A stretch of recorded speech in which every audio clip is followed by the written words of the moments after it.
following is a feature presentation of the Replay Sports Channel, the home for great games.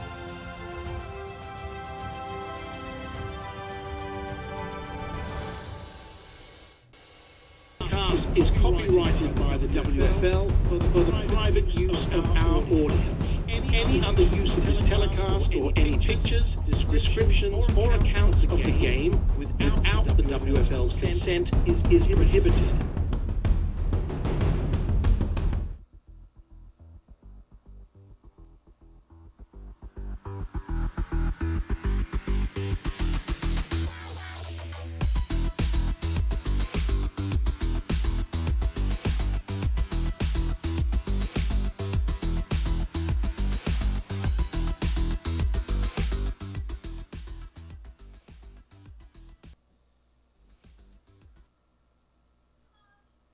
Imagine being like the undisputed heavyweight champion of your industry.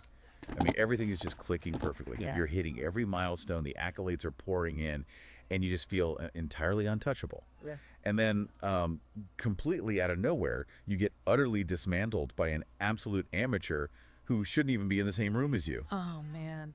That is the worst feeling. It really is. It's the kind of public humiliation that, forces you to question literally everything you thought you knew, rip up your blueprint, and just rebuild your entire strategy from scratch. Yeah, completely from the ground up. Exactly. So think about how that would feel for a second, because that exact emotional and structural roller coaster is what we're exploring today. So welcome to today's deep dive. Glad to be here. Today we are looking at exclusive excerpts from the 2025 Team Yearbook. It's titled Road to the Pantheon Bowl, the 2025 Chicago Fire. And our mission for this deep dive is pretty clear. We're going to extract the anatomy of a championship run. Which is always a lot messier than people think. Oh, absolutely. We're tracking exactly how the Chicago Fire evolved from a team that suffered this devastating, frankly humiliating midseason collapse into the undisputed #1 seed in the American Conference. It's just a fascinating case study in adaptability because, whether we're talking about sports or business or just human behavior in general, we tend to romanticize the undefeated season, right? We really do. We love that narrative. Yeah, we love the smooth ride to the top. But the reality is that true resilience is, it's usually forged in disaster. And to understand just how resilient the 2025 Chicago Fire had to be, we first have to understand the massive expectations placed on them from day one. Right. Because they had this red hot start to their season. And I would honestly argue that early success actually became a deeply toxic crutch for them. Okay, let's unpack this idea of a toxic crutch. Because looking in the materials, the hype around this team going into 2025 was just deafening. Oh, it's everywhere. Right. Just looking at the foundation they built in 2024, the offense was already considered top tier. But, what was the missing piece that made everyone crown them as preseason favorites? So the missing piece was the defense. In 2024, their offense was electric, but their defense ranked 15th overall. Basically middle of the pack. Yeah, exactly. They simply couldn't stop anybody when it actually mattered.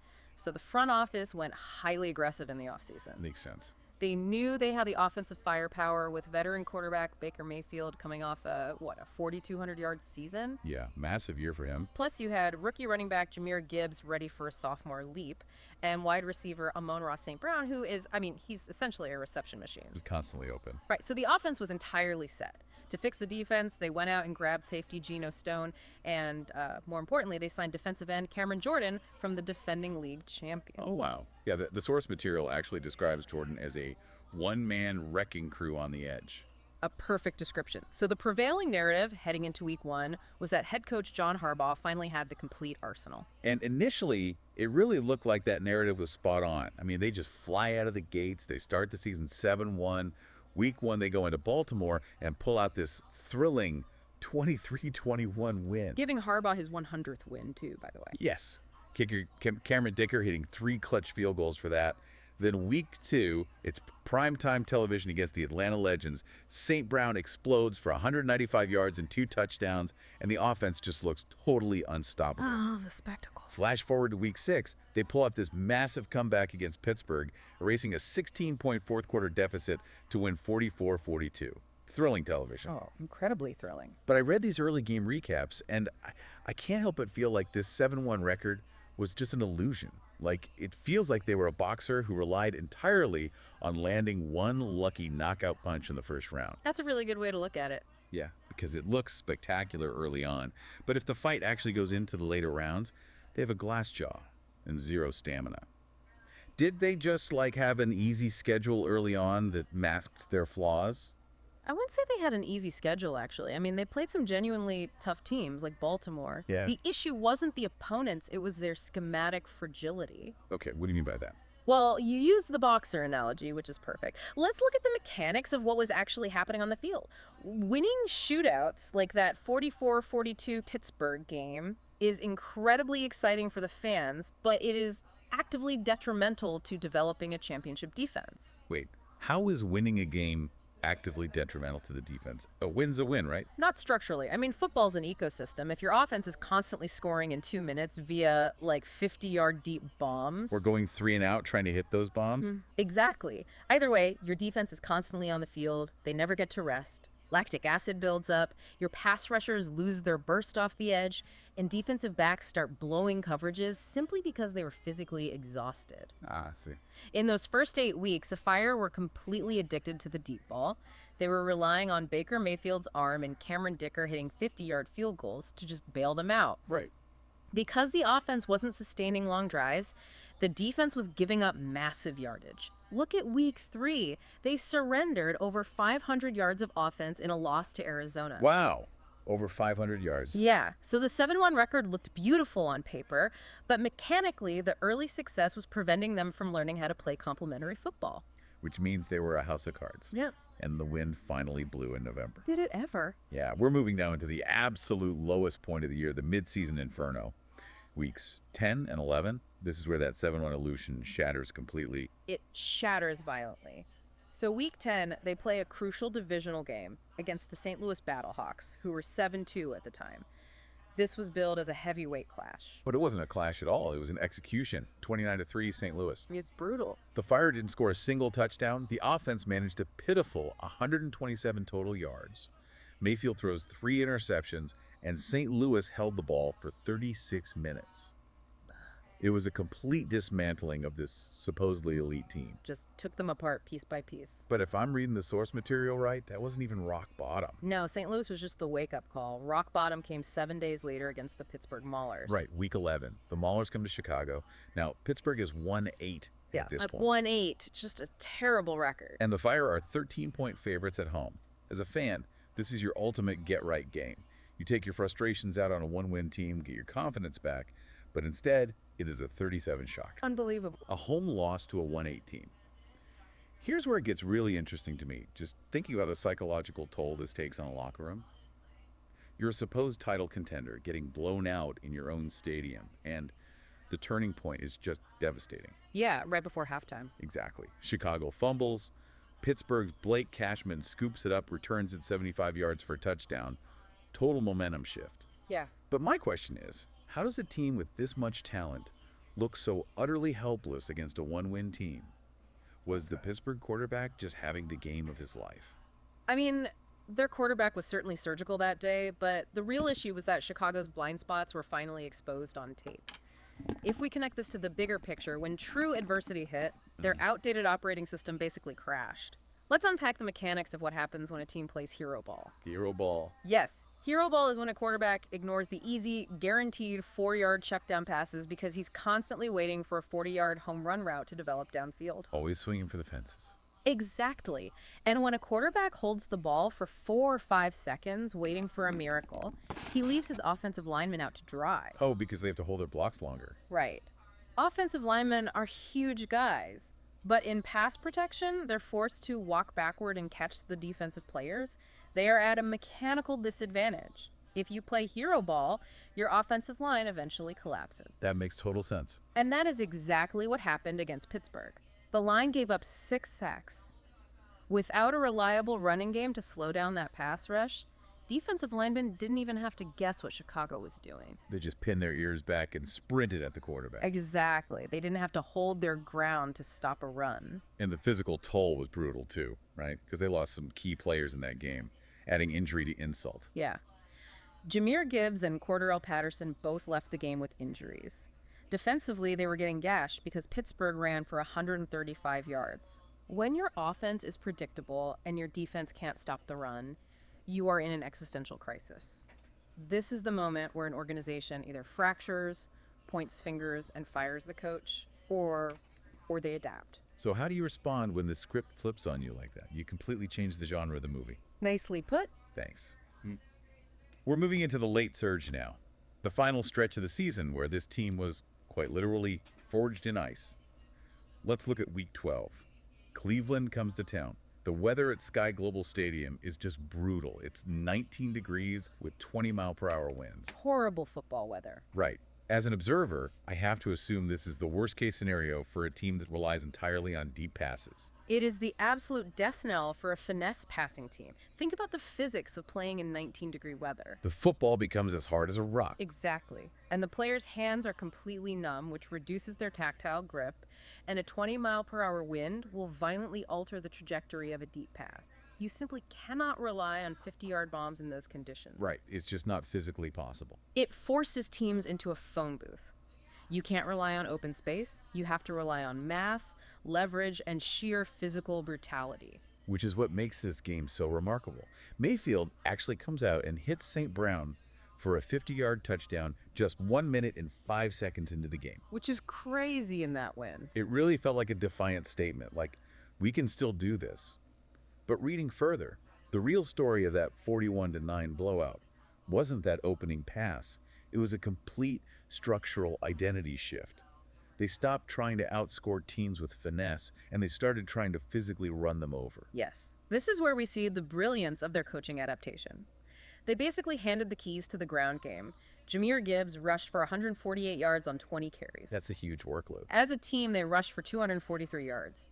And when you transition from a pass-heavy team to a run-heavy team, you completely flip the psychology of the trenches. Remember how we talked about offensive linemen having to walk backward in pass protection? Right, they have to catch the defenders. When you call a run play, those same linemen get to fire straight forward off the snap.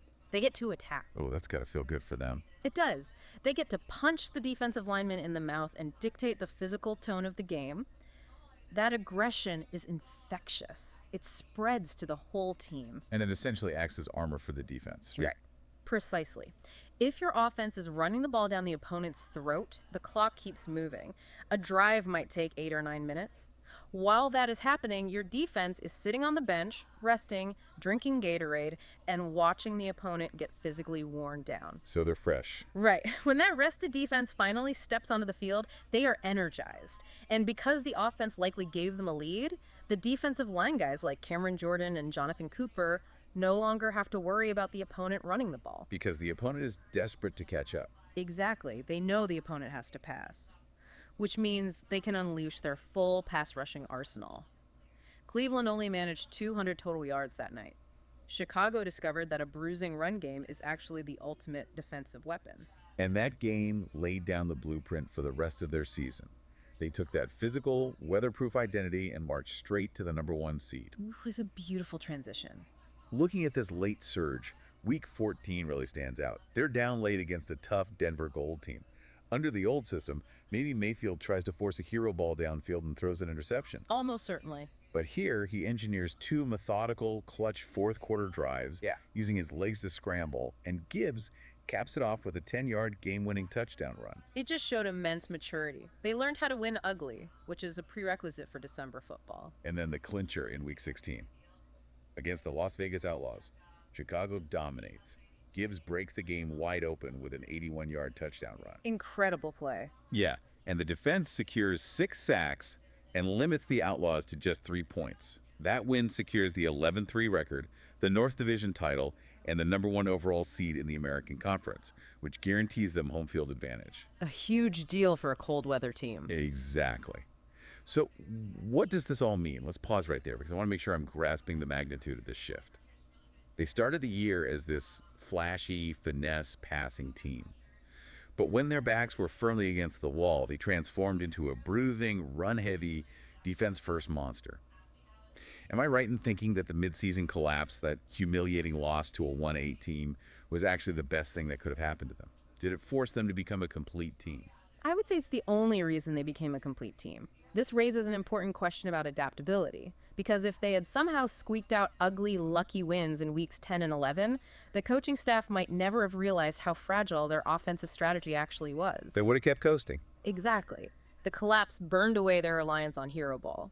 When you look at the final regular season stats, the shoe balance they achieved is what makes a championship roster. Right, yeah. You have Baker Mayfield experiencing a career renaissance, 3,513 passing yards and 29 touchdowns. He didn't stop passing, he just started passing smarter.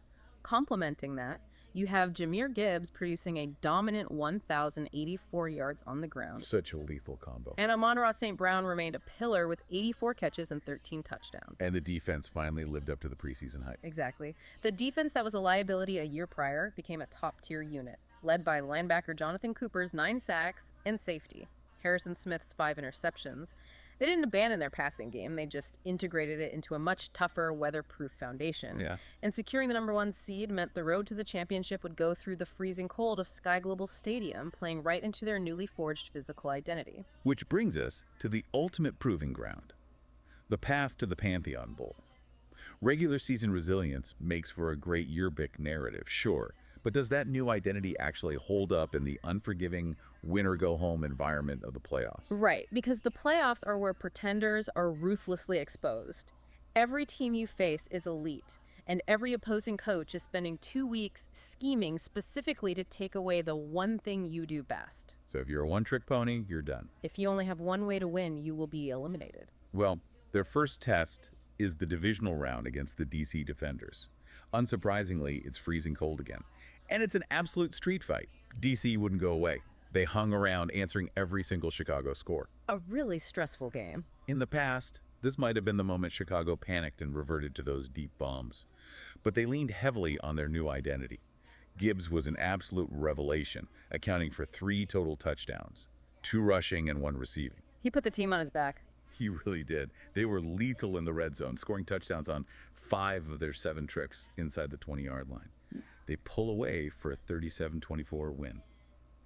And the image in the source material of the snow falling, with the entire home crowd singing Sweet Home Chicago as the clock ran out, it's incredibly cinematic. It was a very mature win because they didn't flinch when DC kept it close. They just continued to execute their physical game plan, which of course set up the American Conference Championship against the New Jersey Hitmen. Right. The stakes here are monumental. Win and you go to the Pantheon Bowl.